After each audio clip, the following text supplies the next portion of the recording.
Hello, I'm Laura Cowie and I'm joined today with my colleague Graham Mace, and we're both Cyber Protect officers in the Cyber Protect unit within Devon and Cornwall Police. Our role is to help you understand the threats posed by cyber criminals, how you can spot their scams, and how you can stop the criminals from accessing your information by implementing a few easy steps. Cybercrime is often misunderstood, and the terminology can often be confusing. But we are here to help you.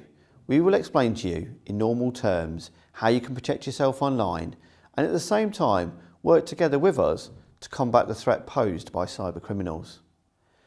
Today we will be talking about phishing emails. Did you know over 90% of sophisticated cybercrime attacks start with a phishing email? So what is phishing?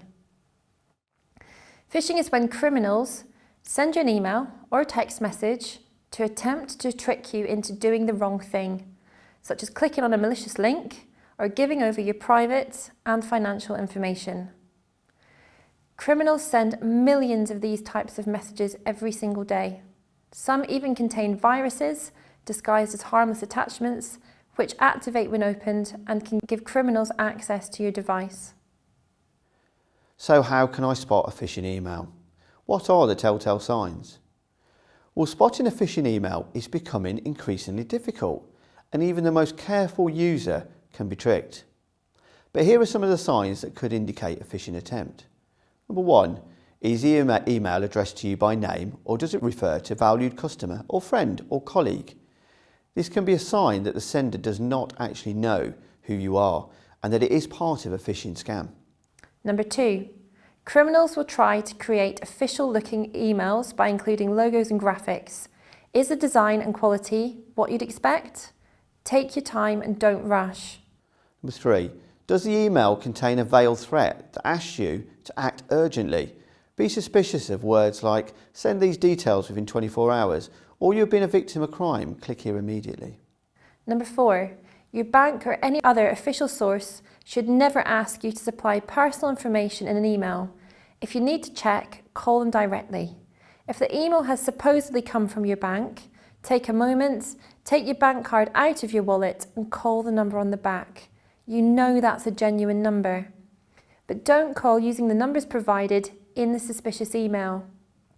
Number 5, if it sounds too good to be true, it probably is. It's most unlikely that someone will offer you designer trainers for £10 or codes to access films for free. Number 6, look at the sender's name and email address. Does it sound legitimate, or is it trying to mimic somebody that you know? Use your mouse to move the cursor over the top of the sender's details. A small box should appear within the email address that the message came from. Does this appear correct? Take your time. Speak to someone if you're not sure. But if the emails come through on my telephone or tablet and I don't have a mouse, how can I check this? If you don't have a mouse and you've received the message on your mobile phone or your tablet, for instance, you can still check to see who's sent you the message.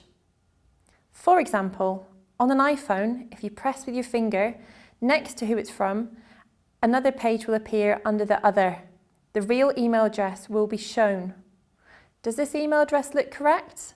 Take 5 minutes, if you're not sure, and consult with a friend or family member and ask their opinion. But what if I've already clicked on the link? What should I do? Firstly, don't panic. There are some practical steps you can take. Number 1, open your antivirus, update your software, and then run a full scan. If any viruses are detected, follow the on-screen instructions given by your antivirus supplier. Number 2, if you've been tricked into providing your password or answers to your security questions, you should change your passwords on all your accounts. Always try to enable two-factor authentication where you can.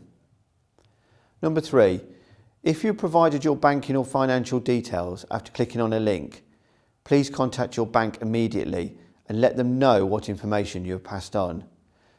They can then advise you on the next steps to take. 4, finally, if you've lost money, you need to report it to Action Fraud.